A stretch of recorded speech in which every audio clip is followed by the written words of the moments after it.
आज्ञा 15 किलो चाउल को केते जण खाई परिबे? सर्वाधिक 80 रु 100 जण। किंतु जदि मु कहे 15 किलो चाउल को 15,000 रु ऊर्ध्व लोक संतुष्ट होई खाइबे ताहाले यह केवल संभव दंड नाच। गंजाम गालेरी स्थित काली मंदिर में देखा मिले यह चमत्कार।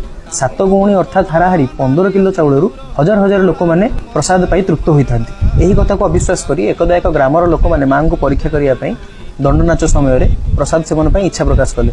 किंतु आश्चर्यर विषय से 7 गौणी ही दंडुआ समेत अन्य समस्त ग्रामवासी यही प्रसाद को पाई तृप्त होते एवं निजर भूल पाई माँ पाखे क्षमा प्रार्थना करते माँ को शरणापन्न होते। माँ पीठरे उष्णा धान अर्थात क्षीर में सीझा जाइथिया धान गजा हुए, भजा मुग गजा हुए, शुखिला काठ कंचा हुए एवं अपुत्रिक संतान लाभ करती।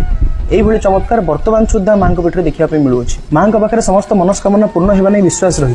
यही विश्वास को आधार कर कहीं दूर भक्त मैंने माँ पाखक दंड नाच देखा आसती। आपण मैंने विषय जानी कि जदि जानी नथिले माँ पाखक जातु, माँ को शरणापन्न हूँ और यही चमत्कार भुक्तभोगी हूँ और दंड नाच संपर्क अन्य सब तथ्य गुड़िक आमको फॉलो करूँ।